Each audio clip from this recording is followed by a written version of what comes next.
আজ সোমবার, শিবরাত্রির ব্রত। উপোস করে চলে গেছি মন্দিরে, যেখানে আমি আগে থাকতাম। সেখানে প্রতিষ্ঠিত শিবের মন্দির আছে, সেই মন্দিরে পুজো দিতে চলে গেছি। তো প্রথম প্রহরের পুজো হয়ে গেছে, যেহেতু ঘট বসে গেছে। দ্বিতীয় প্রহরের পুজো শুরু হবে, তার আগে আমি জলটা ঢেলে চলে যাচ্ছি।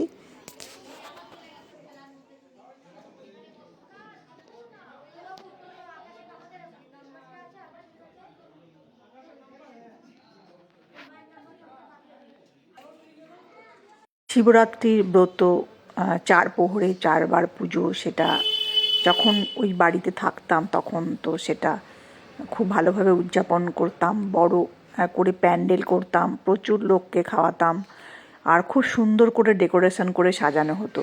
বাড়ির বেশিরভাগই পুজোর দায়িত্ব আমার বরের এবং আমার উপর থাকতো। আমি খুব যত্ন সহকারে সমস্ত কাজ কমপ্লিট করতাম।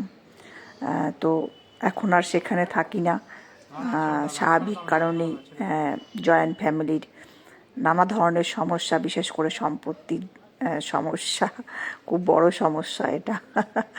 তো চলে গেছি ঠাকুর, আমি ফ্ল্যাটে চলে এসেছি, কারণ ঝামেলা ভালো লাগে না। আজকে এসেছি ঠাকুরের মাথায় জল ঢালতে।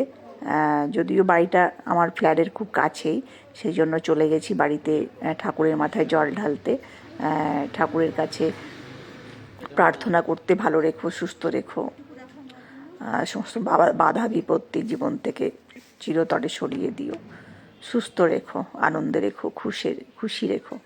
তো ঠাকুরকে জল দিলাম উপোস করে নিয়ে, মনের ভক্তি দিয়ে ঠাকুরের কাছে, ঈশ্বরের কাছে চাওয়া, ঈশ্বর ভালো রেখো। তো ঠাকুরের পুজো দিচ্ছি। আগে বিশাল একটা প্যান্ডেল হতো, সারা রাত প্রহরের পুজো দেখতাম, খুব ভালো লাগতো। ঠাকুরের কাছে প্রার্থনা, নিজে যখন বাড়ি করতে পারবো তখন আমি চেষ্টা করব ঠাকুরের মন্দির স্থাপন করে সুন্দর করে এই পুজোটা দিতে। এটা ঈশ্বরের কাছে প্রার্থনা আমার। ঠাকুর পুজো দিতে আমার খুব ভালো লাগে। ঠাকুর, আমি যখন থাকতাম ওখানে খুব সুন্দর করে ঠাকুরের মন্দিরটা আমি সাজাতাম। শিবরাত্রির দিনটার কথা খুব বিশেষভাবে মনে পড়ে, কারণ এই দিনটাতে খুব ভালোভাবে উদযাপন করতাম, খুব ভালো লাগতো।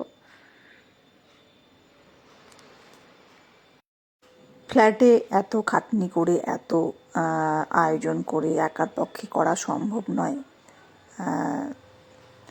একা সত্যি এত বড় পুজোর দায়িত্ব নিয়ে আলাদা করে নিজে পুজো করার খুবই কষ্টকর ব্যাপার, আর ফ্ল্যাটে সেটা সম্ভবও না।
ঠাকুরের মাথায় জল ঢেলে নিলাম। এবার একটুখানি ধূপ ধুনা ধরিয়ে ঠাকুরের কাছে প্রার্থনা করে বেরিয়ে যাব ফ্ল্যাটে।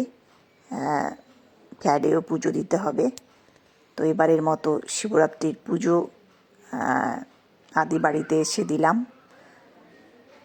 জানি না পরের বছর আবার আসতে পারবো কি না, সেটা ঈশ্বর জানে।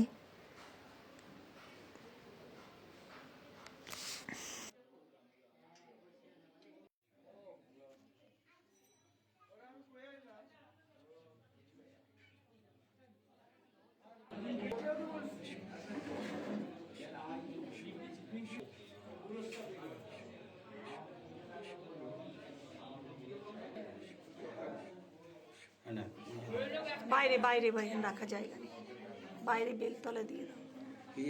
আচ্ছা দাও দাও।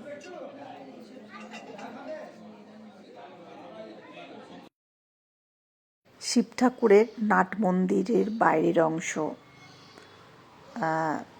ঠাকুরের মন্দির এটা, আর এ পাশে হচ্ছে নাট মন্দির।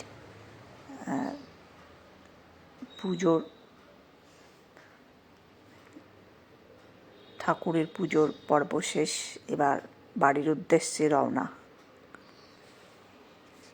রাস্তায় আরেকটি মন্দির দেখতে পেলাম, তো খুব সুন্দর বরফে শিবলিঙ্গ রয়েছে, সেটা একটুখানি দর্শন করতে এলাম। শিব ঠাকুরের শিব পুজোর দিন শিবের দর্শন খুব পুণ্যের কাজ, যে যতগুলো মন্দির দেখতে পেয়েছি সবগুলোতেই প্রণাম করতে করতে বাড়িতে এসেছি।